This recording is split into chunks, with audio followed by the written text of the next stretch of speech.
Alors, le magazine Gaspésie est déjà en préparation de son numéro pour cet été et lance un appel à collaboration euh, à la population sur le cinéma. Donc, on va en parler avec Marie-Josée Lemaire-Clapette, directrice en chef, pas directrice, mais rédactrice en chef du magazine Gaspésie. Bonjour, Bonjour, ça va bien? ça va très bien, vous? Ouais. Donc, j'ai dit sur le cinéma, mais en fait, c'est plutôt sur les cinémas et les cinéparcs de la Gaspésie. Oui, exactement. En fait, quand on a commencé à penser à ce thème-là, je pensais au cinéma dans le sens large, mais je me suis rendu compte rapidement là, qu'il y a eu tellement de salles de cinéma, de projections de films ambulantes en Gaspésie, de cinéparcs, etc., que juste en focusant sur les salles, si je peux m'exprimer ainsi, on avait amplement de matériel. Donc, en effet, c'est sur les cinémas et non sur le cinéma comme art. Tu parles de cinéma ambulant, c'est quoi tu veux dire? On s'arrête dans un lieu pour faire des projections, puis on continue plus loin ou? Oui, en fait, il y avait beaucoup de villages qui n'avaient pas de cinéma ou de salle de projection. Donc, souvent dans les sous-sols d'église ou dans la salle communautaire du village, soit que les gens avaient comme un projecteur puis ils projetaient, en fait, faisaient une soirée cinéma, soit qu'il y avait c'est ça, je les appelle, là, c'est un surnom que je leur ai donné, là, mais les projectionnistes ambulants, c'est qu'ils se promenaient d'un village à l'autre pour proposer, en fait, c'est ça, des soirées cinéma pour les lieux qui n'avaient pas de salles récurrentes. Donc, une fois de temps en temps, là, on projetait des films dans des salles de fortune, si je peux m'exprimer ainsi, pour donner quand même le plaisir aux gens là, d'aller au vu, comme ils disaient. Là. C'est pourquoi avoir choisi ce sujet-là pour votre prochain numéro? Bien, en fait, le magazine Gaspésie, on traite l'histoire sous tous ses angles possibles. Donc, on essaie d'offrir aux gens une variété de thèmes dans une année.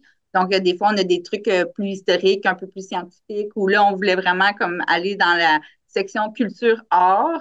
On a traité plusieurs sujets à travers le temps, puis le cinéma l'a été très peu. De fil en aiguille, comme je dis, le sujet s'est précisé, puis on en est venu aux salles de cinéma, mais je pense que déjà, là, ça sollicite vraiment l'intérêt des gens. Ça rappelle beaucoup de souvenirs. C'est quelque chose qui est très accessible. Là. Tout le monde est déjà allé au cinéma. Voilà, on avait envie de faire un clin d'œil à un aspect peut-être un peu plus artistique de l'histoire là, pour ce numéro-là. Il n'y a pas juste les cinémas, il y a aussi les cinéparcs. Exactement, en effet, puis ça a été très populaire, ça l'est encore, ça a perduré plus longtemps en Gaspésie que dans beaucoup de lieux ailleurs au Québec. Donc, c'est un aspect important et je peux déjà vous dire qu'on va avoir quelque chose là-dessus. Donc, euh, ça va être intéressant, là, justement, des sorties familiales dans les voitures et tout ça. Là, il y a quelque chose d'un peu exotique. Là. Moi-même, j'en ai fait l'expérience souvent quand j'étais jeune, puis j'en garde des très bons souvenirs. Là. En tout cas, il y a le cinéparc Paradiso aussi, ici à la sortie de Grande-Rivière, là. Exactement. Fonctionne encore très bien. Oui, tout à fait. Je suis bien au courant de ça. Donc, en effet, on va aborder le sujet. Il y en avait un à Saint-Marguerite aussi, un peu avant Gaspé. Mais oui, celui que vous mentionnez reste dans les annales, si je peux m'exprimer ici, là. Est-ce qu'il y a des personnalités liées au cinéma et cinéparc de la Gaspésie qui pourraient être présentées en numéro? En fait, c'est une excellente question. Là, on est dans les tout débuts de production du numéro, mais si les gens pensent à quelque chose, ça me ferait plaisir de l'entendre. Soit, comme vous me l'aviez mentionné, là, un propriétaire plus marquant, disons, de salle de cinéma et de cinéparc. On sait déjà que souvent, celui qui possédait le cinéparc avait aussi un cinéma. Ça allait généralement de pair. Mais je pense aussi peut-être à la visite de quelqu'un d'important ou un événement, une inauguration de film particulièrement marquante ou avec des personnalités connues parce que, je sais pas, ça traitait de quelque chose en particulier. Je sais pas si ça allume des lumières chez les gens, mais ça serait quelque chose d'intéressant à raconter, un souvenir lié à une salle de cinéma plus événementiel, une inauguration peut-être de quelque chose, ou des fois il y avait des curés ou des personnalités peut-être qui se déplaçaient. J'en ai aucune idée, mais je lance l'invitation aux gens si ça vous fait penser à un aspect que vous avez vécu, là, n'hésitez pas à m'en parler. D'ailleurs, c'est quel type de contribution que les gens peuvent donner? Je sais les gens peuvent rédiger un texte, hein, mais est-ce qu'ils peuvent aussi, par exemple, peut-être juste envoyer des photos de, de, justement des salles ou de cinéparcs qui les ont marqués, hein? Oui, tout à fait. En fait, en effet, premièrement, il y a l'appel de texte, si on peut dire comme ça. Donc, si les gens ont des informations sur l'histoire d'un lieu, mais ça peut être aussi des souvenirs, comme je le disais, ça fait appel à notre mémoire, les salles de cinéma, les premiers films qu'ils ont vus, peut-être une soirée romantique un samedi soir, j'en sais rien, mais peut-être que les gens, ça leur allume des lumières, donc d'agrémenter le tout de souvenirs, ça nous plaît bien. Si les gens ne sont pas très à l'aise avec la rédaction, mais ils ont une bonne histoire à raconter, ils peuvent me contacter aussi. Là, je ne veux pas que les gens s'arrêtent avec ça. Là, on cherche d'abord et avant tout des bonnes histoires. Donc, je peux l'écrire pour vous, on peut le faire ensemble, on peut faire une entrevue. Donc, il y a toutes sortes de façons possibles. Donc, si vous pensez à quelque chose, contactez-moi. Et oui, je prends toujours les photographies, mais dans ce numéro précisément, on en a besoin. Souvent, on pige dans les archives du Musée de la Gaspésie pour illustrer les numéros en partie, puis on complète avec ce que les gens ont. Mais là, on a très, très peu de choses dans nos collections. Donc, je fais vraiment un appel à tous.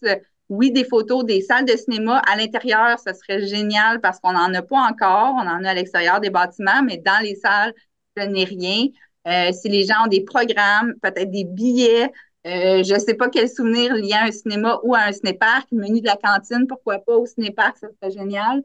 N'hésitez pas, contactez-moi, même si c'est juste une photographie que vous avez puis que vous n'avez pas envie d'en raconter plus, il n'y a pas de problème, là, ça va nous faire grand, grand plaisir. Là. Euh, Tu parlais, bon, que les gens peuvent te contacter là, pour, Oui, s'ils sont pas à l'aise pour écrire. Si oui. les gens veulent l'écrire eux-mêmes, j'imagine que le texte doit cadrer dans un certain nombre de mots.